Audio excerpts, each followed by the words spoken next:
तो आज की जो वीडियो है इस वीडियो में हम देखने वाले हैं जो आपका सब्जेक्ट यहाँ पे clinical research and pharmacovigilance M Pharm second semester में जो कि फार्माकोलॉजी स्ट्रीम से है उसके इंपॉर्टेंट क्वेश्चन। तो यहाँ पे देखिए जो क्वेश्चन है वो इस तरीके से है कि अगर आपकी तैयारी नहीं हुई है और अगर आप इन क्वेश्चन को पढ़ करके चले जाते हैं तो आप यहाँ पे अच्छे नंबर से पास हो सकते हैं। तो यहाँ पे देखिए जो आपका सिलेबस है इस सब्जेक्ट का, तो इस सिलेबस में अगर आप देखोगे तो टोटल आपकी यहाँ पे 6 यूनिट्स हैं।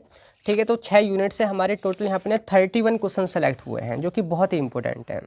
और स्टार्टिंग में आपको पहले यही बता दूं कि ये जो सारे क्वेश्चंस हैं ना इनका प्रॉपर सॉल्यूशन यहाँ पे लिखा हुआ है। बाकी इनको ना मैं आज डिटेल में नहीं एक्सप्लेन कर पाऊंगा इस वीडियो के अंदर क्योंकि टाइम का बहुत ही इशू है। आपको पता है कि यूनिवर्सिटी ने बहुत ही जल्दी एग्जाम यहाँ पे कंडक्ट करा दिए हैं। ठीक है, तो टाइम के इशू होने की वजह से इनको हम आज डिटेल में नहीं समझने वाले, पर इतना है कि मैं इस तरीके से आपको बताऊंगा कि भाई कोई भी क्वेश्चन है वो क्या है, किस तरीके से आपने उसमें लिखना है, क्या पूछ रहा है, मतलब आपको सारा कॉन्सेप्ट यहाँ पे क्लियर हो जाएगा। ठीक है, तो मैं ट्राई करूंगा कि एक ही वीडियो में मैं सारा कुछ यहाँ पे बता दूं। तो ये वीडियो बहुत ही इंपॉर्टेंट होने वाली है एम.फार्म सेकंड सेम के स्टूडेंट के लिए और ये आपको पास करने में बहुत ही ज़्यादा रोल निभाएगी। ठीक है, तो आपको पता है कि क्वेश्चन यहाँ पे इस तरीके से है ताकि जो आपका लेंथी सिलेबस है कम टाइम में कवर हो जाए। शॉर्ट एंड लॉन्ग दोनों टाइप के क्वेश्चन हैं। Most of the question previous year question में से सेलेक्ट हुए हैं। टोटल हमारे इस तरीके से क्वेश्चंस हैं। इनका प्रॉपर सॉल्यूशन आपको फार्मेसी वाला ऐप पर मिल जाएगा। आप हमारे बैच में जाकर के ज्वाइन कर सकते हैं। क्या करना है, सिंपली गूगल प्ले स्टोर पे जाना है, सर्च करना है फार्मेसी वाला ऐप को आपने इंस्टॉल कर लेना है। लॉगिन और रजिस्टर करने के बाद आपको कई सारे सेक्शन दिखेंगे, तो अपने एम.फार्म के सेक्शन में जाना है और उसमें जो आपकी स्ट्रीम है फार्माकोलॉजी स्ट्रीम उसको सेलेक्ट करना है। उसके सेकंड सेमेस्टर में जाकर के जो बैच चल रहा है वहाँ पे जाकर के ज्वाइन कर लेना है। ठीक है, तो करते हैं इस वीडियो को स्टार्ट। पर उससे पहले गाइज मेरा नाम है सहरुद्दीन खान और आप देख रहे हैं अपना यूट्यूब चैनल फार्मेसी वाला। तो स्टार्टिंग करते हैं सब्जेक्ट के नेम से ही। तो देखिए सब्जेक्ट का नेम है यहाँ पे क्लिनिकल रिसर्च एंड फार्माकोविजिलेंस, जो कि आप सभी के लिए नया भी होने वाला है। तो टेंशन लेने की बिल्कुल भी ज़रूरत नहीं है क्योंकि हम एकदम सिंपल तरीके से यहाँ पे चीज़ों को समझेंगे। और स्टार्टिंग हम यहीं से करते हैं कि भाई आखिर ये सब्जेक्ट क्या है, इसका क्या मतलब है और यहाँ पे जो सिलेबस आपको दे रखा है उसका क्या मतलब बनता है, आप इसमें क्या चीज़ें पढ़ने वाले हैं, उससे क्या फ़ायदा होगा, आपको क्या चीज़ें मिलेंगी। तो अगर आपको इस सब्जेक्ट का ये ओवरव्यू समझ आ जाए तो बहुत ही आसान आपको ये लगने लगेगा और एकदम रिलैक्स हो जाइए क्योंकि ज़्यादा टफ ये सब्जेक्ट है नहीं, बहुत ही सिंपल से यहाँ पे आपको समझ में आएंगी चीज़ें। ठीक है, तो यहाँ पे सिंपली हम इस सब्जेक्ट के नेम से बात करें तो देखिए ये ना दो अलग अलग सब्जेक्ट का कॉम्बिनेशन है। जैसे कि पहला है यहाँ पे क्लिनिकल रिसर्च, दूसरा है यहाँ पे फार्माकोविजिलेंस। तो क्लिनिकल रिसर्च कहने का क्या मतलब है, देखिए क्लिनिकल जो टर्म है उसका मतलब होता है रिलेटेड टू द पेशेंट, यानी कि ह्यूमन बींग से रिलेटेड। एंड रिसर्च आप जानते ही हैं कोई भी साइंटिफिक स्टडी करना। मतलब अगर मैं आपसे कहूँ कि कोई भी नई दवा है अगर आप उसकी टेस्टिंग ह्यूमन्स पे करें तो वो क्लिनिकल रिसर्च कहा जाएगा। ठीक है, अगर मैं कहूँ कि जो भी आपकी न्यू दवाई जिस पर आप टेस्टिंग कर रहे हैं, जो अभी तक आपने एनिमल्स पे करी थी, जो आपका सब्जेक्ट था स्क्रीनिंग मेथड वाला, उसमें आप एनिमल्स पे टेस्टिंग कर रहे थे, अब उसके बाद में आप ह्यूमंस पे टेस्टिंग करते हैं तो वही टेस्टिंग करना क्लिनिकल रिसर्च कहा जाता है। ठीक है, दूसरा है यहाँ पे फार्माकोविजिलेंस। फार्माको का मतलब होता है ड्रग और मेडिसिन, आप जानते ही हैं। एंड विजिलेंस का मतलब होता है टू मॉनिटर, यानी कि निगरानी बनाए रखना या निगरानी करना। तो जब कोई भी दवाई मार्केट में आ जाती है तो मार्केट में आने के बाद ड्रग की सेफ्टी को मॉनिटर करना या उस पर निगरानी बनाए रखना कैमरे की तरह। जैसे कि कैमरा होता है घर में, वो चारों तरफ कोई भी चीज़ें आती जाती हैं उनकी निगरानी करता है। ठीक है, इसी तरीके से अगर कोई दवाई है वो मार्केट में आ जाती है उसके बाद उस पर हमें निगरानी बनाए रखनी होती है, उनके एडीआर वगैरह को हमने मॉनिटर करना होता है, तो वो स्टडी आपका फार्माकोविजिलेंस कहा जाता है। तो अगर मैं दोनों टर्म को मिला दूं तो क्या निकलता है कि एक ऐसा सब्जेक्ट है जिसमें आप पहले तो यही जानेंगे कि भाई आखिर कैसे ह्यूमंस पे टेस्टिंग की जाती है न्यू ड्रग की। जो आपने क्लिनिकल ट्रायल पढ़े थे, तो क्लिनिकल ट्रायल कैसे मैनेज होते हैं, कैसे ग्रुप डिवाइड होते हैं पेशेंट के, उनके डेटा को कैसे रखा जाता है, या क्या क्या एथिकल रूल या गाइडलाइन आपने फॉलो करनी है। तो स्टार्टिंग में देखिए यूनिट फर्स्ट, सेकंड और थर्ड वो सिर्फ आप ये पढ़ेंगे कि भाई आखिर कैसे क्लिनिकल रिसर्च की जाती है। बाकी की यूनिट है फार्माकोविजिलेंस के अंदर आएंगी। जैसे यहाँ से स्टार्ट हो जाएगा यूनिट 4 से basic aspect terminologies and establishment of pharmacovigilance. यहाँ से फार्माकोविजिलेंस स्टार्ट हो जाएगा थर्ड में और फोर्थ में और लास्ट वाली यूनिट में। ठीक है, तो इस तरीके से आपका सिलेबस यहाँ पे डिवाइड हो रखा है, समझ आ गया। अब हम स्टार्टिंग करेंगे यूनिट फर्स्ट से। तो देखिए यूनिट फर्स्ट में आप देखोगे यूनिट फर्स्ट का नेम है यहाँ पे regulatory perspective of clinical trial. कि जो क्लिनिकल ट्रायल होते हैं उनके अगर हम रेगुलेटरी पर्सपेक्टिव की बात करें, मतलब कि क्या क्या रूल एंड रेगुलेशंस आपने फॉलो करने होते हैं क्लिनिकल ट्रायल को स्टार्ट करने से पहले, वो चीज़ें आपने पहले समझनी है। जैसे यहाँ पे आप देख सकते हैं origin and principle of international conference on harmonisation good clinical practice guideline, कि सबसे ज़रूरी आप ध्यान से सुनना, सबसे ज़रूरी है अगर क्लिनिकल ट्रायल को आप स्टार्ट कर रहे हैं तो वो जो है ना वो ICH GCP गाइडलाइन के अकॉर्डिंग हो। अब ये गाइडलाइन बहुत ही इंपॉर्टेंट हो जाती है, तो पहले क्वेश्चन आपका यहीं से बनता है। देखो मैं थोड़ा सा आपको ये ब्रीफ में बता दूं, पहले आप जानेंगे कि रूल रेगुलेशंस क्या हैं क्लिनिकल ट्रायल को स्टार्ट करने से पहले, ठीक है। फिर आप एक्चुअली में जानेंगे कि भाई क्लिनिकल ट्रायल कैसे होता है, इट मीन्स कि कैसे अलग अलग तरह के से ग्रुप डिवाइड किए जाते हैं, अलग तरीके से स्टडी की जाती है वो जानेंगे। उसमें अलग अलग जो लोग होते हैं, जैसे कि स्पॉन्सर होता है जो पूरा क्लिनिकल ट्रायल कराता है, या इन्वेस्टिगेटर होता है, उनकी क्या रेस्पॉन्सिबिलिटी है, क्या रोल है, वो सब आप इस यूनिट में जानेंगे। फिर आएगा क्लिनिकल ट्रायल का डॉक्यूमेंटेशन, की जो भी क्लिनिकल ट्रायल आप कर रहे हैं उससे पहले कुछ प्रोटोकॉल्स बनाने होते हैं, ठीक है। क्लिनिकल ट्रायल जब चल रहा होता है तो बहुत सारा जो भी डेटा आता है उसको मैनेज करना होता है, तो उनका डॉक्यूमेंटेशन कैसे करते हैं, ये तीनों इस तरीके से यहाँ पे आपने कवर करनी है, ठीक है। तो पहले हम रूल समझ लेते हैं कि भाई अभी हम क्लिनिकल ट्रायल स्टार्ट करेंगे, उससे पहले रूल गाइडलाइन वगैरह पढ़ लेते हैं, फिर क्लिनिकल ट्रायल के बारे में पढ़ेंगे, फिर उनके डॉक्यूमेंटेशन के बारे में पढ़ेंगे, ठीक है। ये बात आपको समझ आ गई। अब मैं यहाँ पे आपको बहुत डिटेल में चीज़ें नहीं समझाऊंगा, मैंने आपको पहले ही बता दिया कि टाइम का बहुत ही बड़ा इशू है, और बस हाँ ये है कि आपको ये समझ में आता रहेगा कि भाई इस जो मतलब कि ये क्वेश्चन है क्या पूछ रहा है, कैसे लिखना है, ठीक है। तो पहले क्वेश्चन जैसे कि मैंने बोला ICH GCP की जो गाइडलाइन है ये बहुत ही इंपॉर्टेंट है, ये क्लिनिकल ट्रायल इन्हीं के अकॉर्डिंग होने चाहिए और होते भी हैं। तो क्वेश्चन पूछता है कि discuss the origin and principles of ICH GCP guideline.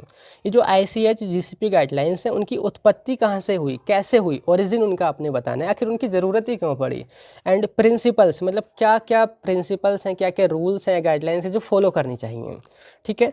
तो सिंपली देखिए यहाँ पे वर्ड को ब्रेक भी कर रखा है।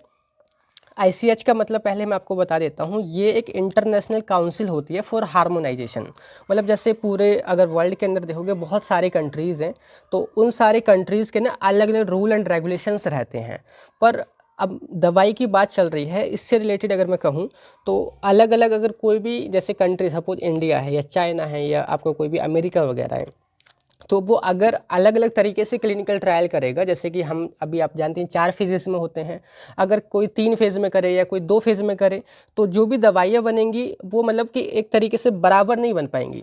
कोई देश कहेगा कि भाई उसकी दवाइयाँ सेफ़ नहीं है, या कोई तीसरा देश कहेगा कि भाई उसकी ज़्यादा इफेक्टिव है या उसकी ज़्यादा सेफ़ है।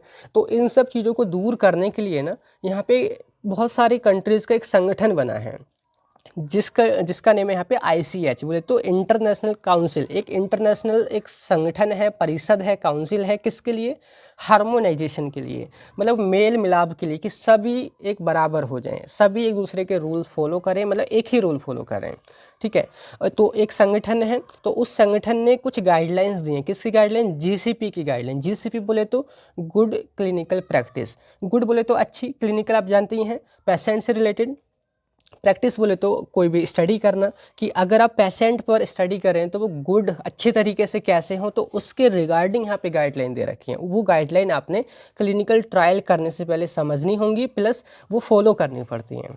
बात आई समझ। तो आप ये बोल सकते हैं ये हमारी ऐसी गाइडलाइन है जो कि क्लिनिकल ट्रायल ह्यूमंस पे करने से पहले ये जो है आपने फॉलो करनी होती है, या इन्हीं के अकॉर्डिंग वो कराया जाता है, ठीक है। डेफिनेशन बताने की ज़रूरत नहीं है, सिंपल आप पढ़ लेंगे। एक बार मैं शुरू में आपको थोड़ा बता देता हूँ कि ICH GCP गाइडलाइन हमारे इंटरनेशनल रूल हैं, किसके लिए, for conducting clinical trial on humans to ensure the safety of participant and reliability of clinical trial data. ये क्या करते हैं गाइडलाइन, ये ह्यूमंस पे जो टेस्टिंग चल रही है ना उनकी सेफ्टी को इंश्योर करते हैं कि भाई नुकसान ना हो, नुकसान नहीं होना चाहिए पार्टिसिपेंट को। दूसरी चीज़ जो डेटा है वो रिलायबल हो, वो भरोसेमंद हो, मतलब हर कोई उस पर भरोसा कर सके। इस तरीके से आपने करने हैं इन रूल के अकॉर्डिंग, ठीक है। अगर आप इन रूल को करोगे तो यही आपके बेनिफिट होंगे। जैसे कि मैंने यहाँ पे एक इमेज लगा रखी है कि ऑन ह्यूमन सब्जेक्ट, यानी कि ये कोई पार्टिसिपेंट है जो कि क्लिनिकल ट्रायल में भाग ले रहा है। तो अगर आप उस पर क्लिनिकल ट्रायल कर रहे हैं तो ICH GCP की गाइडलाइन क्या करती हैं, ये जो क्लिनिकल ट्रायल इस पर हो रहा है इस ह्यूमन बींग पे, ये भी तो इंसान ही है, तो इसको कोई नुकसान ना पहुँचे, उसकी सारी चीज़ों का ख्याल रखा जाए, सेफ्टी फर्स्ट प्रायोरिटी हो। तो ये गाइडलाइन इसमें इसको मेंटेन करने में मदद करती हैं। दूसरा जो भी डेटा है ना वो रिलायबल हो, ऐसे नहीं कि ऐसे उठा के डेटा दे दिया है, वो भरोसेमंद होना चाहिए। तो ये गाइडलाइन आपने इस तरीके से समझ के चल दिया। आई बात समझ। अब यहाँ पे इनकी उत्पत्ति क्यों हुई, अगर आपके दिमाग में आया हो पहले ही कि भाई उत्पत्ति इस वजह से हुई होगी, उसकी ओरिजिन इस वजह से हुई होगी, जैसे अलग अलग कंट्रीज़ हैं, पहले अलग अलग कंट्री जो है ना 1990 से पहले 1990 से पहले अपने अलग अलग रूल फॉलो करते थे। चाइना अलग, इंडिया अलग, ब्रिटिश अलग, अमेरिका अलग, तो सबके अलग अलग रूल थे क्लिनिकल ट्रायल के या ड्रग के अप्रूवल के। पर इससे दिक्कत ये रहती थी कि जो अप्रूवल की जो प्रोसेस थी ना काफ़ी स्लो रहती थी, स्लो थी, कॉम्प्लिकेटेड थी, या एक की दवाई के लिए लोग अलग अलग तरीके से अप्रूवल लेते थे, या अगर आप अपनी दवाई को विदेश में बेचना चाहें या वहाँ पे एक्सपोर्ट करना चाहें तो उसमें भी दिक्कत आएगी। तो इन सभी चीज़ों को देखते हुए 1990 में ICH ने जो इसका ICH का फॉर्मेशन हुआ 1990 में, उसने इसी प्रॉब्लम को सॉल्व करने के लिए एक मतलब कि संगठन बनाया और यहाँ पे कुछ गाइडलाइंस वगैरह दी, जिनको हम यहाँ पे ICH GCP की गाइडलाइन बोलते हैं। तो रीज़न आपको समझ आ गया। मैं यहाँ पे बहुत ज़्यादा पढ़ के नहीं बताऊँगा, टाइम का बहुत ही इशू है, ठीक है। तो इस तरीके से तो ICH की जो GCP गाइडलाइन थी ये हमारी, तो ये जो सारी क्लिनिकल जो गाइडलाइंस थी ये हमारी 1990 से बनना स्टार्ट हुई, डेवलपमेंट उनका स्टार्ट हुआ और 1996 से फाइनलाइज हुई ये, यानी कि 1996 से लेकर के अभी तक सभी लोग जो भी कंट्रीज़ हैं इन्हीं गाइडलाइंस को फॉलो कर करके अपना क्लिनिकल ट्रायल करते हैं। तो हर कोई कंट्री दूसरे कंट्री पे भरोसा करता है, उसकी दवाई पे भरोसा करता है, ट्रेड यहाँ पे इजी हो गया है, तो सभी चीज़ें यहाँ पे समान हो गई हैं, ठीक है। तो इस तरीके से इसकी उत्पत्ति या ओरिजिन हुआ। अब यहाँ पे जो प्रिंसिपल्स हैं वो आपने बताने हैं कि यहाँ पे क्या प्रिंसिपल है इस ICH GCP की। तो यहाँ पे ना 13 प्रिंसिपल है, 13 सिद्धांत हैं कि भाई ये चीज़ें नहीं होनी चाहिए या ये चीज़ें इस तरीके से होनी चाहिए। तो सबसे पहला है एथिकल कंडक्ट, यानी कि नैतिक तरीके से अगर आप ह्यूमंस पे टेस्टिंग कर रहे हैं ना तो नैतिक तरीके से हों, मतलब उन पर अत्याचार नहीं होना चाहिए। कैसे, अब नैतिक तरीके से कैसे हो, तो कुछ रूल्स हैं जो कि डिक्लेरेशन ऑफ हेलेंस्की में यहाँ पे बताया गया था। अब जैसे मैं इसको पढ़ के बता देता हूँ पहले कि clinical trial should be conducted according to the ethical principle such as the declaration of Helsinki. जैसे हेलेंस्की में डिक्लेरेशन किया गया था ना, जिन रूल के बारे में, जिन प्रिंसिपल के बारे में, उन्हीं को फॉलो करके यहाँ पे ये आपके क्लिनिकल ट्रायल होने चाहिए। अब सवाल उठता है कि भाई ये क्या है आखिर हेलेंस्की के डिक्लेरेशन। ये हेलसिंकी जो है ना, हेलसिंकी सॉरी, ये एक मतलब कि जो आपका जर्मनी है, सॉरी फिनलैंड जो आपका कंट्री है, फिनलैंड में ये उसकी कैपिटल है। जैसे मैं आपको नेक्स्ट क्वेश्चन है इसी के बारे में थोड़ा सा वो पहले दिखा देता हूँ। तो डिक्लेरेशन ऑफ हेलेंस्की, डिक्लेरेशन आप जानते हैं ऑफिशियल स्टेटमेंट देना, कोई भी स्टेटमेंट देना यानी कि डिक्लेयर करना। हेलसिंकी एक कैपिटल सिटी है, एक राजधानी है फिनलैंड की, फिनलैंड जो कंट्री है उसकी राजधानी है। तो देखियो इसके पीछे मैं कहानी बताता हूँ, बहुत ही जल्दी बताऊँगा कि देखिए 1940 और 1945 के बीच में या 1939 और 1945 के बीच में आपको पता है वर्ल्ड वार 2 हुआ था, ठीक है। वर्ल्ड वार 2 में अगर आपको पता हो तो अलग अलग ग्रुप थे, जैसे कि जर्मनी, जापान वगैरह, ये एक अलग तरफ थे, दूसरी तरफ USA, फ्रांस या ब्रिटिश वगैरह थे, ठीक है। अब क्या हुआ, जर्मनी के अंदर एक शहर है नुरेमबर्ग, जैसे यहाँ पे मैं आपको दिखा देता हूँ, ये नुरेमबर्ग नाम का एक शहर है। तो उसमें क्या हुआ, जो दूसरी तरफ से जो सैनिक थे, यानी कि अमेरिका की तरफ से या फिर ब्रिटेन की तरफ से, यानी कि फ्रांस की तरफ से दूसरे ग्रुप के सैनिक थे, तो उनको जर्मनी वालों ने ना क्या बना दिया, उनको बंदी कर लिया। बंदी बना लिया बोले तो जैसे युद्ध होता ही है, तो जब लड़ाई छिड़ रही है तो भाई कुछ सैनिक उनके पकड़े भी जाते हैं, किसी को बांध भी लिया जाता है, जेल में बंद कर दिया जाता है। तो उस टाइम पे उन्होंने इतना अत्याचार करा कि उन पे जो भी सैनिक वहाँ पे पकड़े गए थे ना, उनकी बिना परमिशन से उन पर ड्रग की टेस्टिंग कराई गई। कब की बात है, जब वर्ल्ड वार 2 चल रहा था उसी के दौरान, ठीक है। अब जब उन पे टेस्टिंग कराई गई, जो भी बंदी थे यानी कि सैनिक जो दूसरे कंट्री के थे, तो किसी का यहाँ पे लीवर डैमेज हो रहा है, किसी की किडनी काम नहीं कर रही है, मतलब उनकी परमिशन नहीं ली गई और उन पे लगातार टेस्टिंग करते रहे। अब जब वर्ल्ड वार 2 ख़त्म हुआ, जब उन्होंने देखा कि भाई इन्होंने तो ऐसे ऐसे करके हमारे सैनिकों का यूज़ किया है, तो उन पर एक तो इंटरनेशनल लॉ के अकॉर्डिंग उनको जुर्माना भरना पड़ा। दूसरी चीज़, तभी से कुछ एथिकल गाइडलाइन, कुछ रूल्स यहाँ पे बनाए गए, जिनको यहाँ पे नुरेमबर्ग कोड कहा गया। नुरेमबर्ग बोले तो नुरेमबर्ग एक सिटी है, किसमें, जर्मनी के अंदर। कोड मतलब रूल, जर्मनी के अंदर जो सिटी है नुरेमबर्ग, उसमें कुछ रूल बनाए गए उसी टाइम पे जब वर्ल्ड वार 2 ख़त्म हुआ। क्या रूल थे, बहुत ही इंपॉर्टेंट है, 1947 में ये बनाए थे। ये नूरेम जैसे इमेज आप देख सकते हैं, आपको इमेज में थोड़ा सा विजुअलाइजेशन मैंने कराया कि कैसे जो भी सैनिक होते थे, सोल्जर होते थे, उन पे अनएथिकल तरीके से यहाँ पे टेस्टिंग कराई गई थी जर्मनी के अंदर। तो इसको देखते हुए कि भाई भविष्य में, फ्यूचर में किसी भी इंसान पर बिना उसकी मर्जी के, बिना उसकी इच्छा अनुसार कोई भी टेस्टिंग ना हो, है ना, उस पर अत्याचार ना हो, जो भी अगर टेस्टिंग हो रही है तो सेफ्टी से हो, उसका प्रॉपर ख्याल रखा जाए, ठीक है, उस तरीके से। तो कुछ रूल यहाँ पे बना दिए थे। तो रूल पहले क्या था, पहला था वॉलंटरी कंसेंट, कि अगर आप टेस्टिंग कर रहे हैं ना किसी भी इंसान पर, तो पहले आप उसकी इच्छा से कंसेंट लेंगे, उसकी सहमति लेंगे, और ये ज़रूरी है। दूसरा, इन्फॉर्म्ड अबाउट रिस्क, पहले से ही उस इंसान को ये बता दो कि भाई इससे ये दिक्कतें हो सकती हैं। तीसरा, अननेसेसरी हार्म ना हो, उसको नुकसान नहीं पहुँचे। चौथा, कि बेनिफिट हमेशा रिस्क से ज़्यादा हो। अगर आप टेस्टिंग कर रहे हैं किसी भी ड्रग की, तो ऐसे नहीं कि केवल उससे नुकसान ही नुकसान हो, नहीं, उससे फ़ायदा ज़्यादा होना चाहिए, नुकसान कम से कम होना चाहिए। आगे क्वालिफाइड रिसर्चर उस पर काम करने चाहिए, ना कि कोई भी आकर के रिसर्च कर लेगा, ठीक है। राइट टू विड्रॉ, कभी भी वो इंसान, वो पार्टिसिपेंट कभी भी विड्रॉ कर सकता है, कभी भी मना कर सकता है कि भाई अब मुझे नहीं टेस्टिंग करानी, है ना। तो राइट टू विड्रॉ भी रहना चाहिए। आगे है experiment must be safe, experiment safe रहना चाहिए, और ये प्रॉपर केयर में कंडक्ट होना चाहिए। तो ये रूल कब बनाए गए, जैसे मैंने आपको कहानी बताई, वर्ल्ड वॉर 2 के एंड तक, यानी कि 1947 में। तो नुरेम्बर्ग कोड ये बनाए गए। अब उसके बाद ये थोड़े रूल ना थोड़े पुराने हो गए थे, तो उनको ना रिवाइज़ करा गया, यानी कि हेलसिंकी जो सिटी है फिनलैंड में, तो 1964 के अंदर मेडिकल एसोसिएशन जो है, वर्ल्ड का मेडिकल एसोसिएशन, उसने डिक्लेयर करे, फाइनलाइज करे कि ये जो रूल है वो वर्ल्ड में हमेशा या हर जगह फॉलो किए जाएंगे। ऑलमोस्ट वही रूल थे, क्या कि भाई जो भी रिसर्च सब्जेक्ट है या बोल तो पार्टिसिपेंट है, उनके ख्याल रखा जाएगा, ठीक है। जो भी पेशेंट वगैरह है उनको प्रोटेक्शन, उनका राइट का ख्याल रखा जाएगा, और जो भी स्टडी होगी वो साइंटिफिक होगी, यानी कि रीजनेबल होगी। ऐसे नहीं कि किसी की भी टेस्टिंग किसी पे भी करने लग जाओगे। क्वालिफाइड वहाँ पे रिसर्चर होने चाहिए, उनकी परमिशन के बिना नहीं होगी। रिस्क हमेशा कम रहने चाहिए, फ़ायदा ज़्यादा से ज़्यादा मिले पार्टिसिपेंट को भी और आने वाले इंसानों को भी, ठीक है। और ये प्रॉपर स्ट्रिक्ट तरीके से प्रोटोकॉल को फॉलो किया जाए। तो डिक्लेरेशन ऑफ हेलेंस्की आपको समझ आया, जो कि एक रिवीजन था, एक रिवाइज किया गया था नुरेम्बर्ग कोड को ही, ठीक है। इनकी वो कहानी बहुत ज़रूरी थी जो अभी आपको मैंने बताई वर्ल्ड वॉर 2 की। अब समझते हैं। तो देखो यहाँ पे 13 ऐसे रूल बने हैं या गाइडलाइंस हैं जो कि आपने फॉलो करनी है। क्लिनिकल ट्रायल इन्हीं के अकॉर्डिंग होते हैं। तो एथिकल कंडक्ट की जो डिक्लेरेशन ऑफ हेलसिंकी में जो प्रिंसिपल्स हैं ना, उनको ही फॉलो करके आपने क्लिनिकल ट्रायल करने हैं। समझ आगे क्या क्या प्रिंसिपल थे। दूसरा यहाँ पे रिस्क बेनिफिट असेसमेंट, कि भाई रिस्क कम से कम हो, बेनिफिट ज़्यादा से ज़्यादा होने चाहिए उस टेस्टिंग से या जो आप रिसर्च कर रहे हैं उससे।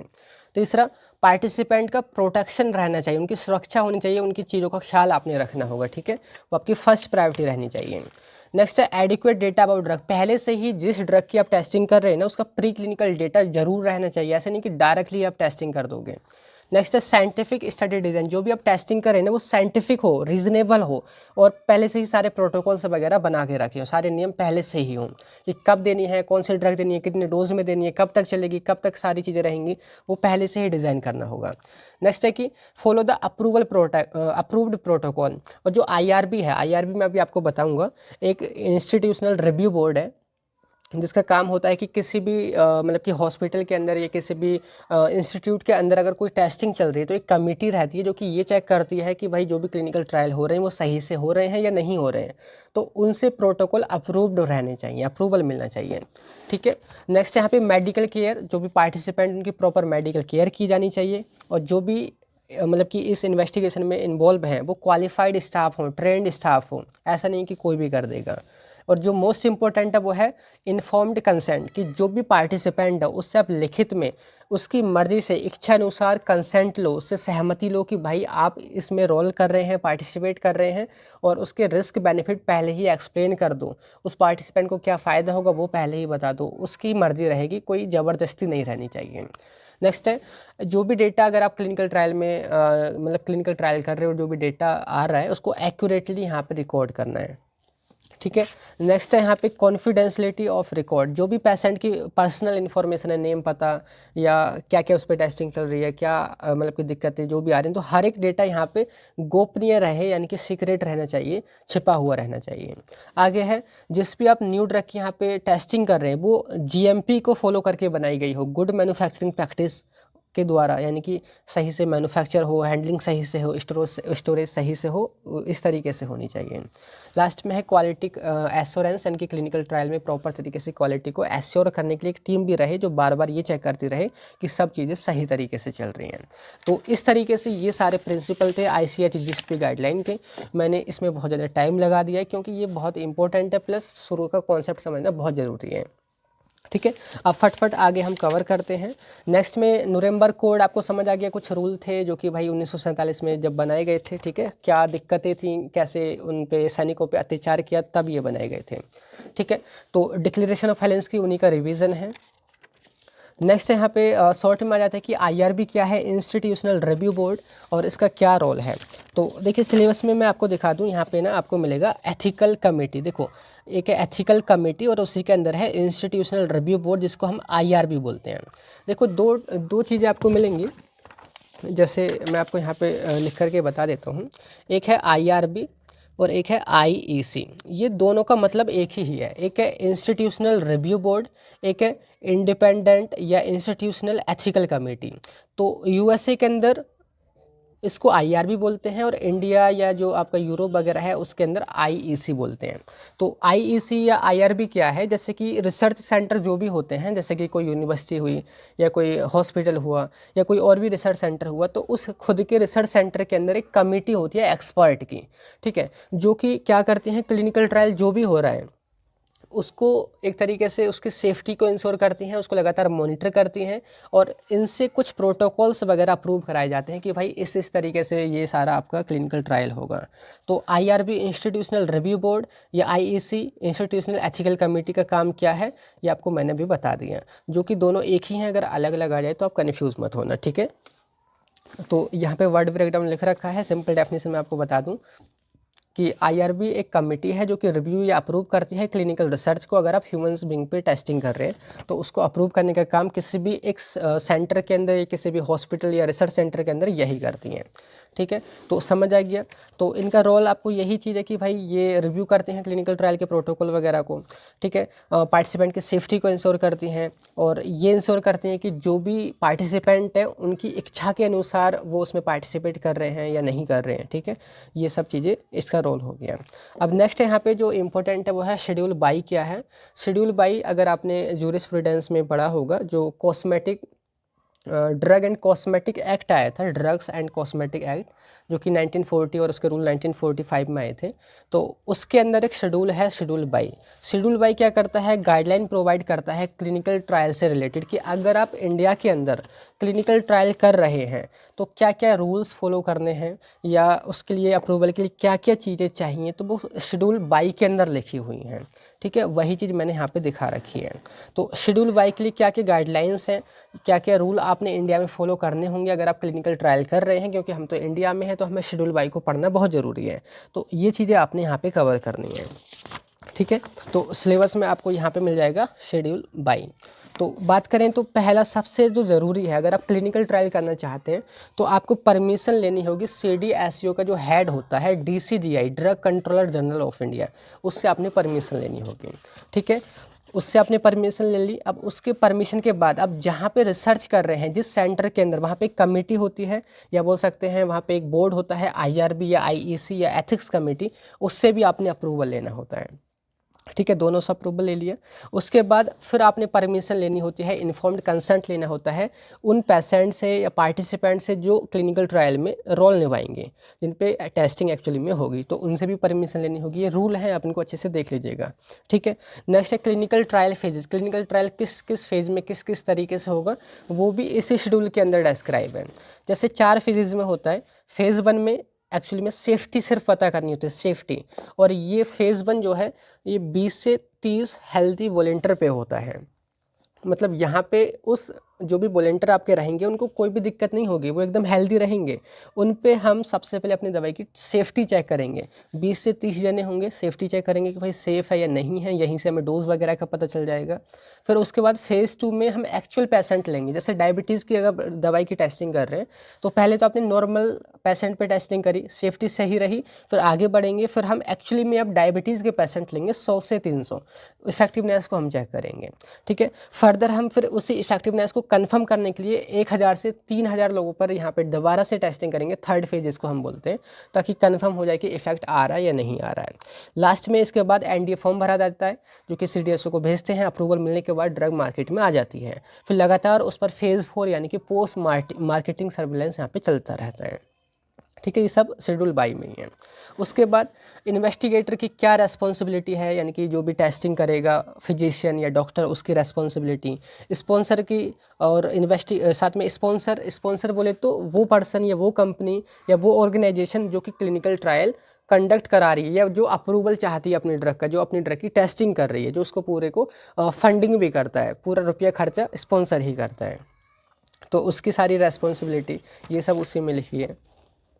ठीक है, अगर क्लिनिकल ट्रायल के दौरान कोई भी दिक्कत आती है तो कब किस एडीआर को रिपोर्ट करना है। कभी भी अगर सीरियस एडीआर आ जाए, सीरियस एडवर्स इवेंट हो जाए, जैसे किसी की डेथ हो जाए या कोई परमानेंटली ऑर्गन डैमेज हो जाए या हॉस्पिटलाइज हो जाए कोई भी पेशेंट, तो जो भी वहाँ पे डॉक्टर जो भी यहाँ पे रिसर्च कर रहा है उसको within the 24 hour sponsor और एथिक्स कमेटी को रिपोर्ट करना होगा। ये एकदम शर्त है, 24 घंटे के अंदर स्पॉन्सर और एथिक्स कमेटी को रिपोर्ट करना है डॉक्टर के द्वारा। और जो स्पॉन्सर है उसकी ये रेस्पॉन्सिबिलिटी है कि विद इन द 14 डेज़, 14 दिन के अंदर एक डिटेल्ड रिपोर्ट आपने भेजनी होगी रेगुलेटरी अथॉरिटी यानी कि सीडीएसओ के लिए। ठीक है, तो ये एकदम रूल है यहाँ पे। आगे है फॉलो जीसीपी गाइडलाइन। जीसीपी की गाइडलाइन फॉलो करनी है। जीसीपी की गाइडलाइन कौन सी, अभी जो पहले क्वेश्चन में आपने पढ़ी थी ना, आईसीएच जीसीपी गाइडलाइन, वो इंडिया में भी फॉलो होंगी क्योंकि वो तो वर्ल्ड के लिए है, तो वो आपने फॉलो करनी है। प्रॉपर डॉक्यूमेंटेशन करना है, हर एक चीज़ जो भी कर रहे हो सारा डॉक्यूमेंट रहे, और जो भी पार्टिसिपेंट है वो आपने प्रोटेक्ट करने हैं। समझ आ गया। आगे बढ़ते हैं। नेक्स्ट यहाँ पे क्वेश्चन जो कि शॉर्ट में बनता है वो है आईसीएमआर क्या है, उसके ऑब्जेक्टिव।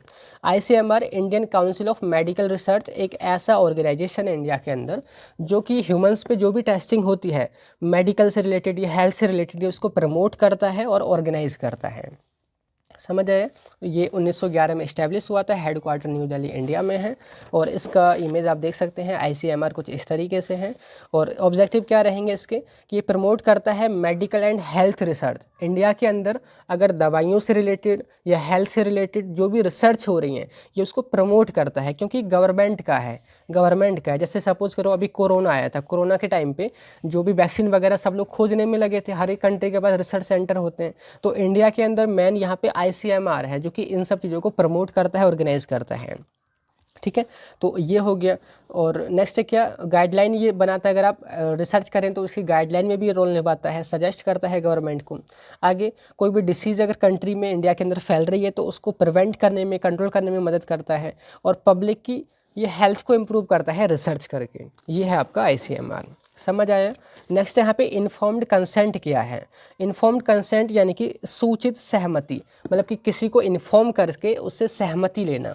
तो मैंने आपको बताया कि इन्फॉर्म कंसेंट मतलब कि एक प्रोसेस है जो कि क्लिनिकल ट्रायल में अगर आप कोई भी पार्टिसिपेट करना चाहता है क्लिनिकल ट्रायल में, तो आपको अपनी इच्छा अनुसार लिख करके साइन करनी होगी, सारे रिस्क बेनिफिट को समझ करके क्या क्या चीज़ें होंगी वो डॉक्टर या फिजिशियन आपको पहले समझाएगा। फिर अगर आप अपनी मर्ज़ी से साइन करते हैं कि हाँ मैं इसमें क्लिनिकल ट्रायल में पार्टिसिपेट कर रहा हूँ, तो वो इन्फॉर्म्ड कंसेंट कहा जाएगा। ठीक है, तो यहाँ पे आप पढ़ लीजिएगा, सिंपल लिखा हुआ है, इमेज आप देख सकते हैं कि डॉक्टर वगैरह समझाएगा, फिर सारी चीज़ आपने समझनी है, पढ़नी है, उसके बाद परमिशन देने के बाद क्लिनिकल ट्रायल स्टार्ट होता है। समझ गए। आगे यहाँ पे क्वेश्चन में पूछा क्या है कि आखिर ये है क्या और ये किस तरीके से लिया जाता है, इन्फॉर्म्ड कंसेंट प्रोसेस क्या है, उसके अंदर क्या क्या एलिमेंट होते हैं। तो ये प्रोसेस अगर आपने समझ ली तो आपको सब चीज़ें समझ आ जाएंगी।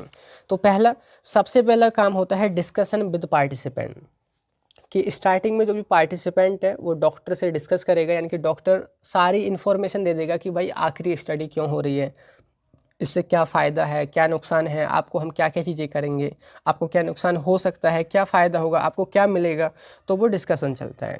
फिर रिव्यू ऑफ इन्फॉर्मेशन, तो डॉक्टर उसको एक फॉर्म दे देता है, ICF फॉर्म, ठीक है। उसमें सारी डिटेल लिखी रहती है, जो भी पार्टिसिपेंट है उसको रिव्यू करता है। रिव्यू करने के बाद जो भी भाई पार्टिसिपेंट है, पेशेंट है, उसके दिमाग में सवाल जवाब बनते हैं, क्वेश्चन आते हैं। तो क्वेश्चन या कंसर्न का जवाब जो है सारा डॉक्टर यहाँ पे करता है, जो भी उसके सवाल जवाब दिमाग में उठेंगे। फिर उस पेशेंट को कुछ टाइम भी दिया जाता है डिसाइड करने के लिए कि भाई आप अपनी मर्ज़ी से सोच विचार कर लीजिए कि आपने यहाँ पे पार्टिसिपेट करना है या नहीं करना है। और जब वो अपनी मर्ज़ी से पार्टिसिपेट करने के लिए तैयार हो जाता है तो उसके सिग्नेचर कंसेंट फॉर्म पे लिए जाते हैं।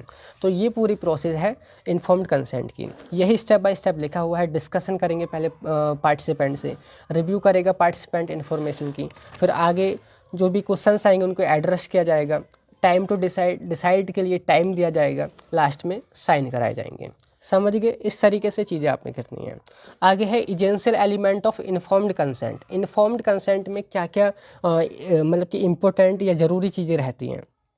तो क्या क्या रहता है उसमें? सबसे पहले आपने उसमें प्रॉपर दिखाना होता है क्या पर्पस है स्टडी का, आखिर स्टडी क्यों हो रही है, उसका क्या फ़ायदा रहेगा, ठीक है। स्टडी का क्या प्रोसीजर रहेगा, किस तरीके से होगा, कितने दिन तक चलेगी, कितनी डोज दी जाएगी, मतलब वो सारी चीज़ें आप वहाँ पे एलिमेंट वहाँ पे रखते हैं, ये सब वहाँ पे रखना होता है। तीसरा यहाँ पे पॉसिबल क्या रिस्क हो सकते हैं, पेशेंट को क्या दिक्कत हो सकती है उसको पहले से ही बताना है, क्या डिस्कम्फर्ट हो सकते हैं वो बताने हैं। नेक्स्ट एक्सपेक्टेड बेनिफिट, अब उस पार्टिसिपेंट को क्या फ़ायदा होगा या आने वाले इंसानों के लिए क्या फ़ायदा होगा वो आप बताते हैं। नेक्स्ट है अल्टरनेटिव ट्रीटमेंट, अगर जिस भी दवाई की आप टेस्टिंग कर रहे हैं उसके अलावा और क्या ट्रीटमेंट अवेलेबल है फ़िलहाल उसी बीमारी से रिलेटेड, तो वो भी आपने बताने होते हैं, ठीक है। नेक्स्ट यहाँ पे कॉन्फिडेंशियलिटी ऑफ रिकॉर्ड, ये समझाना होता है कि उनका जो रिकॉर्ड है ना, डेटा, वो एकदम मतलब कि सीक्रेट रहेगा, किसी से बताया नहीं जाएगा। आगे compensation and treatment for injury, अगर उस पार्टिसिपेंट को दिक्कत होती है या कोई मतलब कि डैमेज होता है लंग्स वगैरह, तो उसको कंपनसेशन दिया जाएगा, उसको रुपये वगैरह, उसको मतलब कि एक तरीके से उसकी हेल्प भी वहाँ पे की जाएगी। आगे है वॉलंटरी पार्टिसिपेशन, इच्छा अनुसार पार्टिसिपेंट किया जाएगा, ये सारा उसमें मेंशन रहता है। आगे है राइट टू विड्रॉ, उनसे बोला जाएगा कि जब आपका मन करे आप वहाँ से निकल भी सकते हैं, विड्रॉ भी कर सकते हैं। आगे है कॉन्टैक्ट इन्फॉर्मेशन, डॉक्टर वगैरह ये जो रिसर्चर हैं उनकी कॉन्टैक्ट इन्फॉर्मेशन भी उनको प्रोवाइड की जाती है किसको, पार्टिसिपेंट को। तो इस तरीके से आपका ये कवर होता है सारा, ये आपने कवर करना है, ठीक है। तो आई होप ये आपको अच्छे से समझ आया होगा अभी तक कि किस तरीके से आपने इस यूनिट फर्स्ट को यहाँ पे कवर करके चल रहे हैं, ठीक है। अभी इसमें मैंने बहुत ज़्यादा टाइम लगा दिया है, अगली यूनिट में बहुत ही जल्दी यहाँ पे करूँगा क्योंकि बहुत ही इशू है टाइम का, ठीक है। नेक्स्ट है यहाँ पे यूनिट सेकंड स्टार्ट हो रही है आपकी, वो है अगर मैं बात करूँ क्लिनिकल ट्रायल, जो कि यहाँ पे टॉपिक ही है। तो यहाँ पे आपने ये पढ़ना है, जैसे कि आप देखो क्लिनिकल ट्रायल कितने टाइप के होते हैं और एक्सपेरिमेंटल स्टडी कैसे डिज़ाइन की जाती है, अलग अलग स्टडी है यहाँ पे। एक RCT है, एक नॉन RCT है। RCT कहने का मतलब है रैंडमाइज्ड क्लिनिकल ट्रायल, एक है नॉन रैंडमाइज्ड क्लिनिकल ट्रायल। तो पहले क्वेश्चन ये है कि define randomised and non randomised clinical trial design with example. तो देखिए जो क्लिनिकल ट्रायल होता है किस पे हो रहा है, एक पॉपुलेशन पे हो रहा है, पेशेंट पर हो रहा है। तो उनके दो ग्रुप बनाए जाते हैं, एक वो ग्रुप जिसमें आप एक्चुअली में जिस दवाई की टेस्टिंग कर रहे हैं वो रहता है, दूसरा वो ग्रुप जिसमें कोई स्टैंडर्ड ड्रग या कोई प्लेसिबो दिया जाता है, प्लेसिबो जिसका कोई भी मेडिसिनल वैल्यू नहीं रहती है, ऐसी दवाई, ठीक है। तो ये जो है दो तरीके से ग्रुप बनाए जाते हैं, एक है रैंडमाइज्ड और एक है नॉन रैंडमाइज्ड। रैंडमाइज्ड कहने का मतलब है कि आपके पास सपोज करो 100 पेशेंट हैं या 100 वॉलेंटियर हैं, आपने उनको रैंडमली दो अलग अलग ग्रुप में डिवाइड कर दिया, 50 एक तरफ 50 दूसरी तरफ, मतलब बिना किसी भेदभाव के, बिना किसी बायसनेस के आपने उनको जो है अलग अलग डिवाइड कर दी, वो आपका रैंडमाइज्ड क्लिनिकल ट्रायल डिज़ाइन कहा जाएगा। डेफिनेशन वगैरह सब यहाँ पे लिख रखी है, ठीक है। जैसे आप इस इमेज में समझो, जैसे कि आपके पास ये एलिजिबल पार्टिसिपेंट हैं, 100 पेशेंट हैं, आपने रैंडमली जैसे रैंडम बाई चांस आपने उनको दो ग्रुप में डिवाइड कर दिया, ए और बी। एक को आप नई दवाई देंगे, दूसरे को आप स्टैंडर्ड ड्रग या प्लेसिबो देंगे और उनका रिजल्ट कंपेयर करेंगे, ये रैंडमाइज्ड क्लिनिकल ट्रायल डिज़ाइन हो गया, ठीक है। दूसरा यहाँ पे non randomised clinical trial design, कि यहाँ पे रैंडमली नहीं डिवाइड करते, यहाँ पे डॉक्टर की मर्जी से या डॉक्टर जिसको जिस ग्रुप में रखना चाहे उस तरीके से डिवाइड करते हैं, ठीक है। तो जैसे आप यहाँ पे इमेज में समझेंगे, जैसे कि ये लोग हैं, तो अब इनको आप रैंडमली नहीं डिवाइड करेंगे, ग्रुप में ए में कौन रहेगा, बी में कौन रहेगा, वो एलोकेट किया जाएगा बाय द इन्वेस्टिगेटर। तो ये जो आपका डिज़ाइन है क्लिनिकल ट्रायल का वो non randomised clinical trial design कहा जाएगा। ठीक है, तो ये आपको समझ आ गया। नेक्स्ट क्वेश्चन यहाँ पे आपका define observational study and explain cohort study and case control study with example, जो कि 7 नंबर में आता है। तो देखिए सिलेबस में यहाँ पर आपका ऑब्जर्वेशन स्टडी, और ये स्टडी 3 टाइप की होती है, cohort, case control and cross sectional study. तो यहाँ पे स्पेशली 2 के बारे में आपने डिटेल में बताना है। तो पहले तो यही बनता है कि क्वेश्चन की भाई ऑब्जर्वेशनल स्टडी क्या है, सिंपल वर्ड को ब्रेक कर रखा है। ऑब्जर्वेशनल बोले तो ओनली ऑब्जर्विंग, कि आप जो भी आपके वॉलंटियर रहेंगे उनको सिर्फ आप ऑब्जर्व करोगे। स्टडी बोले तो साइंटिफिक इन्वेस्टिगेशन, तो यहाँ पे जो भी आपके वॉलंटियर हैं, जो भी पेशेंट हैं, ग्रुप है, उनको आप कोई भी दवाई दिए बिना उनको कुछ टाइम तक के लिए, 1 साल के लिए, 4 साल के लिए, 10 साल के लिए सिर्फ उनको आप क्या करोगे, ऑब्जर्व करोगे। बस वही स्टडी ऑब्जर्वेशनल स्टडी कही जाएंगी। अब ये क्यों करी जाती हैं या क्या मतलब बना इस चीज़ का, तो मैं थोड़ा सा आपको पहले बता देता हूँ कि देखो सपोज़ करो कि यहाँ पर आपके 50% हैं, सॉरी ये 500 जने, आप समझ लीजिए 500 लोग यहाँ पे, आपने इनको 2 ग्रुप में डिवाइड कर दिया, ग्रुप ए और ग्रुप बी। ठीक है, ए और बी। तो अब यहाँ पे आप इन पेशेंट को या इन वॉलंटियर को आप बिना कोई दवाई दिए 10 साल तक मॉनिटर करोगे, 10 साल।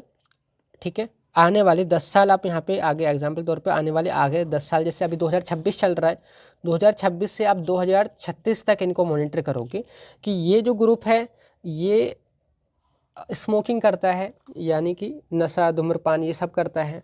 ग्रुप बी जो है ये सब नहीं करता है। तो आने वाले टाइम पे ये देखोगे कि भाई स्मोकिंग का क्या इफेक्ट पड़ता है लंग कैंसर पे, एग्जांपल बता रहा हूँ मैं।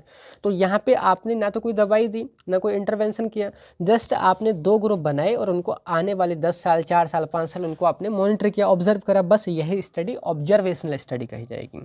अब इससे फ़ायदा ये होगा, आप ये पता कर पाएंगे कि भाई एक्चुअली में जो लंग कैंसर है या डिसीज़ है वो किस वजह से हो रही है, कौन से रिस्क फैक्टर हैं, क्या कॉजेज़ हैं, वो आप इससे पता कर पाएंगे। समझ आए ऑब्जर्वेशनल स्टडी क्या है। तो ये 3 तरह से होती है, cohort study, case control study और क्रॉस सेक्शनल स्टडी। ठीक है, तो जैसे इमेज में मैंने दिखा रखा है कि जो भी इन्वेस्टिगेटर है ना यहाँ पे, वो पॉपुलेशन के ऊपर सिर्फ ऑब्जर्व करता है चीज़ों को बिना कोई दवाई दिए, no treatment, no medication, just उनको ग्रुप में डिवाइड करता है, ऑब्जर्व करता है। ये ऑब्जर्वेशनल स्टडी है। ठीक है, डेफिनेशन वगैरह यहाँ पे लिख रखी है। बाकी ये जो ना 3 टाइप की हैं, cohort, case control, cross sectional, mostly 2 यहाँ पे पूछी हैं, इनकी बात कर लेते हैं। कोहॉर्ट स्टडी कहने का मतलब क्या है, कोहॉर्ट का मतलब होता है ग्रुप, यानी कि ग्रुप ऑफ पीपल, यानी कि उन लोगों का समूह जिनमें कुछ कॉमन कैरेक्टरिस्टिक हों। जैसे कि सपोज करो आप सभी फार्माकोलॉजी के स्टूडेंट हैं एमफार्म के, तो आप 15 जने हैं एक बैच में, तो आपका एक ग्रुप हो गया। दूसरी तरफ फार्मास्टिक्स के कुछ स्टूडेंट होंगे, तो आपका एक कॉमन कैरेक्टरिस्टिक क्या है कि आप एमफार्म के हैं और फार्माकोलॉजी स्ट्रीम से हैं। वैसे ही एक दूसरा जो ग्रुप है, जैसे कि एक फार्माकोलॉजी का ग्रुप हो गया, एक यहाँ पे सोटिक्स का ग्रुप हो गया, तो आप अलग अलग 2 ग्रुप हो गए। तो आपको कोहॉर्ट ग्रुप कहा जाएगा, क्योंकि आपके यहाँ पे जो भी कुछ कैरेक्टरिस्टिक सेम है यहाँ पे। तो कोहॉर्ट स्टडी भी एक ऑब्जर्वेशनल स्टडी है। इसमें आप क्या करते हैं कि जो भी पेशेंट होते हैं उनको 2 ग्रुप में डिवाइड कर लेते हैं, ग्रुप ए और ग्रुप बी। तो यहाँ पे जो डिवीज़न जो होता है या जो आप आगे चीज़ें जो मतलब कि एनालाइज करते हैं वो एक्सपोजर के बेसिस पे करते हैं। जो मैंने अभी आपको एग्जांपल दिया था वो कोहॉर्ट स्टडी का ही था कि यहाँ पे देखो सपोज़ करो कि कुछ ही जो पेशेंट है रेड कलर में, ये ऐसे हैं जो एक्सपोज्ड हैं, यानी कि जो स्मोकिंग करते हैं। कुछ पेशेंट जो दूसरे ग्रुप में है वो ऐसे हैं जो स्मोकिंग नहीं करते हैं। अब उनको हम आने वाले 10 साल तक मॉनिटर करेंगे कि भाई उनको लंग कैंसर हो रहा है या फिर नहीं हो रहा है। ठीक है, तो ये ऑब्जर्वेशनल स्टडी है। कोहॉर्ट स्टडी बोले तो अलग अलग ग्रुप में ये स्टडी कर रहे हैं, और कोहॉर्ट का मतलब ये होता है ऐसा ग्रुप जिसमें कुछ कॉमन कैरेक्टरिस्टिक हों। समझ गए। अब इसके बाद में जैसे एग्जांपल आपको समझ आ गया, ये कोहॉर्ट स्टडी का एग्जांपल यहाँ पे मैंने दे रखा है। अब दूसरा है case control study. Case control, case का मतलब होता है डिजीज़, पेशेंट या पर्सन विद डिजीज़, है ना। कंट्रोल का मतलब पर्सन विदाउट डिजीज, कि यहाँ पे आप 2 ग्रुप ऐसे रखते हैं कि एक ग्रुप में तो पेशेंट रहते हैं जिनको अभी फ़िलहाल कोई बीमारी है, एक ग्रुप में आप वो लोग रखते हैं जिनको बीमारी नहीं है। जैसे कि यहाँ पे सपोज़ करो कि आपने एक ग्रुप ए रखा, एक ग्रुप बी रखा। एक ग्रुप में सारे जो लोग हैं उनको लंग कैंसर है, ठीक है, बी ग्रुप में किसी को भी लंग कैंसर नहीं है। अब आप उनके पिछले यानी कि पास्ट में जाओगे, 10 साल पीछे जाओगे और ये चेक करोगे कि भाई जो लंग कैंसर वाले थे उनकी लाइफ स्टाइल क्या थी, उन्होंने क्या स्मोकिंग करी या नहीं करी। आप पीछे इधर भी जाओगे कि भाई इन्होंने स्मोकिंग करी या नहीं करी। तो इस तरीके से जब आपके पास पहले से ही डिजीज़ है यानी कि केस है, और दूसरा क्या है आपका कंट्रोल जिसमें कोई भी दिक्कत नहीं है, उन दोनों का यूज़ करके जब आप पीछे प्रोस्पेक्टिव में जाते हैं, पीछे इतिहास में जाते हैं और चेक करते हैं कि क्या दिक्कतें हैं, किस वजह से वो है, तो ये आपकी केस कंट्रोल स्टडी कहा जाएगा। अब ध्यान रखना, जो मैंने अभी आपको एग्जांपल दिया था कोहॉर्ट वाला, कोहॉर्ट का मतलब था कि आप भविष्य में इन फ्यूचर आप चेक कर रहे थे, लेकिन कोहॉर्ट जो है पास्ट में भी चेक किया जाता है, ज़रूरी नहीं कि फ्यूचर में ही हो। देखो ये जो आपका केस कंट्रोल स्टडी है ये हमेशा पास्ट में की जाती है। आप अभी से पिछले 10 साल देखोगे, जैसे 2026 है, अभी से 2016 तक का डेटा देखोगे, ठीक है, ये आपकी केस कंट्रोल स्टडी है। दूसरा जो आपका कोहॉर्ट स्टडी है ये दोनों तरफ होती है, ये प्रोस्पेक्टिव भी होती है, इन फ्यूचर भी होती है और रिट्रोस्पेक्टिव भी होती है।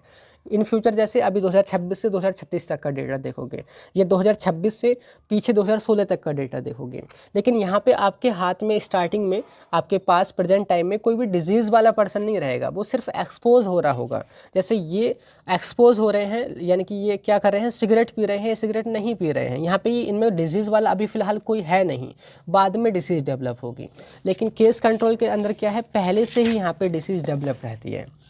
जैसे मैं आपको यहाँ पे दिखा दूँ, अभी 2026 से आप बैकवर्ड जाएंगे, 10 साल पीछे जाएंगे, ये जो पेशेंट इनको 2 ग्रुप में डिवाइड कर लिया, केस जिनको अभी बीमारी है, कंट्रोल जिनको कोई बीमारी नहीं है। अब उनके 10 साल पिछले में जाओगे, आप देखोगे कि उन्होंने सिगरेट पी या नहीं पी, इन्होंने भी सिगरेट पी या नहीं पी, तो यहाँ पे आपके पास ऑलरेडी बीमारी है, तब आप कंपेयर कर रहे हो।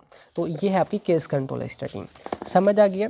अब नेक्स्ट क्वेश्चन है आपका यहाँ पे blinding in clinical trial. Blinding कहने का मतलब क्या है, देखिए क्लिनिकल ट्रायल को बहुत अच्छे से कराने के लिए एक तरीका अपनाया जाता है। जैसे एक साइकोलॉजी रहती है कि भाई आप कोई दवाई खा रहे हैं, सपोज़ करो आपने सोचा भी होगा आपके दर्द हो रहा है, शरीर में दर्द हो रहा है, आपने कोई झूठे से दवाई मतलब कि किसी ने बस नॉर्मली कोई दवाई बना के दे दी और आपने खा ली, तो एक माइंडसेट ये रहता है कि यार मैंने तो अब दवाई खा ली, अब तो ठीक हो ही जाएगा, अब तो दर्द कम हो रहा है, हाँ फ़ायदा दिख रहा है मुझे। तो इन सब भेदभाव को, इन सब बायसनेस को दूर करने के लिए ना ब्लाइंडिंग का यूज़ किया जाता है क्लिनिकल ट्रायल में। ब्लाइंडिंग बोले तो कीपिंग ट्रीटमेंट डिटेल हिडन, कि आप पेशेंट को क्या ट्रीटमेंट दे रहे हैं उस चीज़ को छिपा के रखना। जैसे ब्लाइंडिंग जो है यहाँ पे 3 तरह की होती है, सिंगल ब्लाइंडिंग, डबल ब्लाइंडिंग और ट्रिपल ब्लाइंडिंग। सिंपल ब्लाइंडिंग कहने का क्या मतलब है कि सिंगल ब्लाइंडिंग कहने का क्या मतलब है कि जो पार्टिसिपेंट है उसको ये नहीं पता होता है कि कौन सी दवाई असली है, असली बोले तो कौन सी दवाई वो है जिसकी टेस्टिंग हो रही है, कौन सी दवाई वो है जिसमें कोई भी इफेक्ट है नहीं, तो वो पार्टिसिपेंट को नहीं पता होती, लेकिन इन्वेस्टिगेटर या और सभी लोगों को पता होती है, उसको हम सिंगल ब्लाइंड बोलते हैं। दूसरा है डबल ब्लाइंड, यानी कि ना तो इन्वेस्टिगेटर को यानी कि डॉक्टर को भी नहीं पता होता है कि भाई कौन सी असली है दवाई, कौन सी नकली है, ना ही पार्टिसिपेंट को पता होता है ना। तीसरा ट्रिपल ब्लाइंड, कि ना तो पार्टिसिपेंट को ही पता होता है, ना ही इन्वेस्टिगेटर को ही पता होता है, और ना ही डेटा एनालिस्ट को पता होता है कि भाई असलियत में कौन सी दवाई टेस्टिंग वाली है, न्यू ड्रग है, कौन सी दवाई स्टैंडर्ड है या प्लेसिबो है। तो ब्लाइंडिंग बोले तो एक ऐसा तरीका है, एक ऐसा मेथड है ट्रीटमेंट का जिसमें मतलब कि ट्रीटमेंट की जो डिटेल है वो पेशेंट से, इन्वेस्टिगेटर से या एनालिस्ट से छिपा के रखी जाती हैं। तो सबसे जो मोस्ट कॉमन जो यूज़ होता है वो डबल ब्लाइंड होता है। अब इसमें फ़ायदा क्या होता है, जब किसी को यही नहीं पता होगा कि भाई कौन सी दवाई कौन सी है कौन सी नहीं है, तो यहाँ पे मतलब कि पक्षपात नहीं होगा, भेदभाव नहीं होगा, तो जो भी डेटा आएगा वो रिलायबल आएगा। तो ये है ब्लाइंडिंग, ठीक है। तो ये 3 टाइप की है, ये आप यहाँ पे पढ़ लीजिएगा, ठीक है। नेक्स्ट है यहाँ पे आपका जो क्वेश्चन बनता है क्रॉस सेक्शनल स्टडी क्या है। जो 3 टाइप की स्टडी थी ना ऑब्जर्वेशनल वाली, तो तीसरी यहाँ पे शॉर्ट में पूछ ली जाती है cross sectional study. Cross across the population, sectional बोले तो एट ए वन टाइम, कि जो आपने दोनों पहले समझ ली। ये जो तीसरी स्टडी है वो ऐसी है कि ये ना तो फ्यूचर में की जाती है ना ही पास्ट में की जाती है, प्रेजेंट टाइम में की जाती है, और वंस एट ए टाइम की जाती है, एक टाइम में एक ही बार होती है। जैसे सपोज़ करो कि यहाँ पे आपके सामने पॉपुलेशन है, मैं कहूँ कि भाई इस पर्टिकुलर सिटी के अंदर, सपोज़ नोएडा के अंदर या दिल्ली के अंदर, ये जो भी पॉपुलेशन है आपने ये चेक करना है कि सबसे ज़्यादा कौन सी बीमारी के केस निकल रहे हैं, या किसी पर्टिकुलर बीमारी के लिए, जैसे कि डायबिटीज़ के कितने पेशेंट हैं आज फ़िलहाल, आज ही डेट में आपको चेक करना है। तो आप सारी पॉपुलेशन को देखेंगे, ऑब्जर्व करेंगे, और जो डेटा है आज ही आपको पता चलेगा, और आपको पता चलेगा कि कितने बीमारी वाले हैं, कितने बीमारी वाले नहीं हैं। ठीक है, आप अलग अलग हॉस्पिटल से डेटा निकाल करके चेक कर सकते हैं। तो ना तो आप उनको फॉलो कर रहे हैं आने वाले 10 साल के लिए या 4 साल के लिए, नहीं आप उनके पुराना इतिहास देख रहे हैं, उनकी हिस्ट्री भी नहीं देख रहे हैं। तो प्रेजेंट टाइम पर आप पूरी जनसंख्या की यहाँ पे ऑब्जर्वेशन कर रहे हैं, और एट ए वन टाइम आप यहाँ पे उनका जो भी रिजल्ट है वो पता कर ले रहे हैं।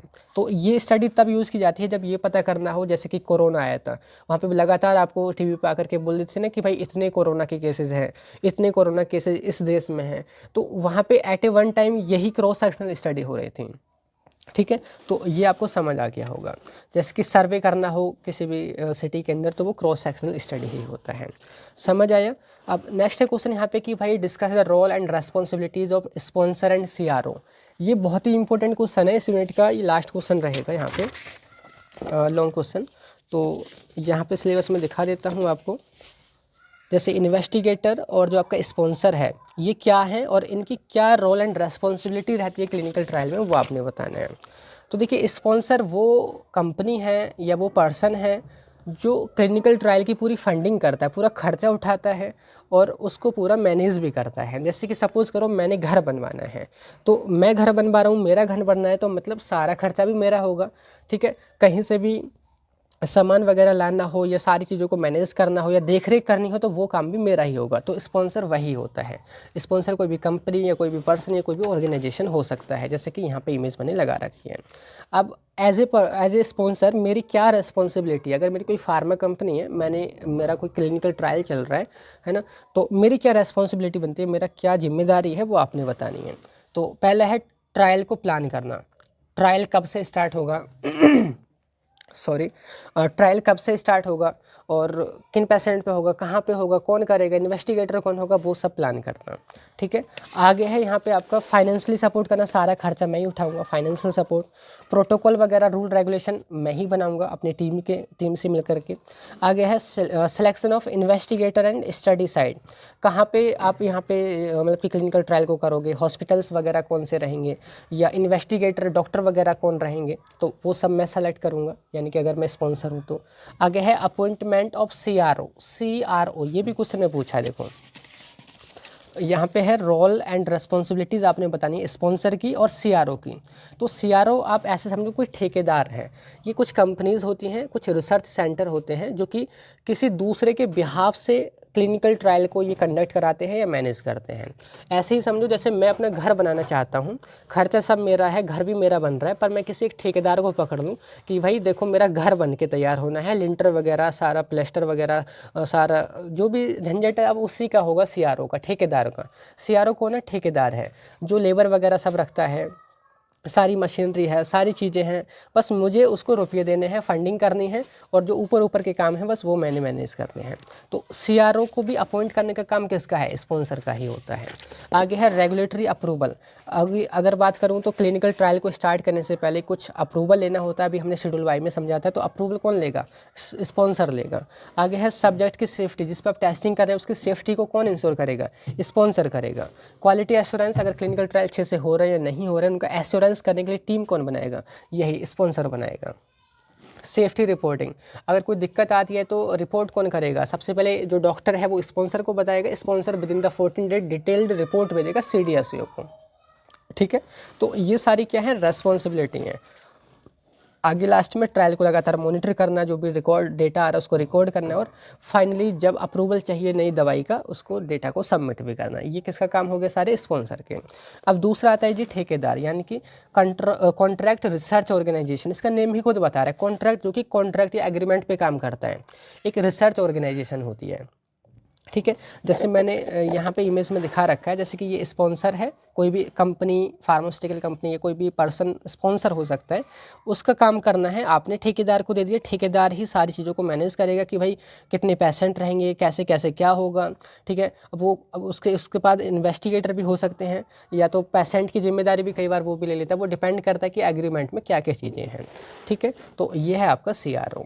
अब CRO के यहाँ पे एग्जांपल जो कि आपको मैं बता दूँ, इंडिया में जैसे कई सारी ये रिसर्च सेंटर हैं, जैसे कि सिंजीन इंटरनेशनल करके बेंगलोर में है, विदा क्लिनिकल रिसर्च अहमदाबाद में है। आप इनको अभी जब वीडियो ख़त्म हो जाए तो इनके बारे में रिसर्च करना, गूगल पे डाल के थोड़ा सा जानना कि ये कहाँ पर है, थोड़ा इमेज वगैरह देखना, तो आपको थोड़ा चीज़ें ना एग्ज़ाम के टाइम पे याद रह पाएंगी। एक विया करके है जो कि बेंगलोर में भी है, मुंबई में भी है, गुड़गांव में भी है, नोएडा में भी है। तो कहने का मतलब है बस आपके पास रुपया होना चाहिए, अगर आपको क्लिनिकल ट्रायल करने हैं सब चीज़ें ये करके दे देंगे, ठीक है। आगे है भाई, अगर CRO हैं आप, यानी कि अगर आप ठेकेदार हैं, तो आपकी क्या रिस्पॉन्सिबिलिटी बनती है। अगर आपको कोई रुपया दे करके सब काम करा रहा है तो आपका क्या क्या काम रहेगा।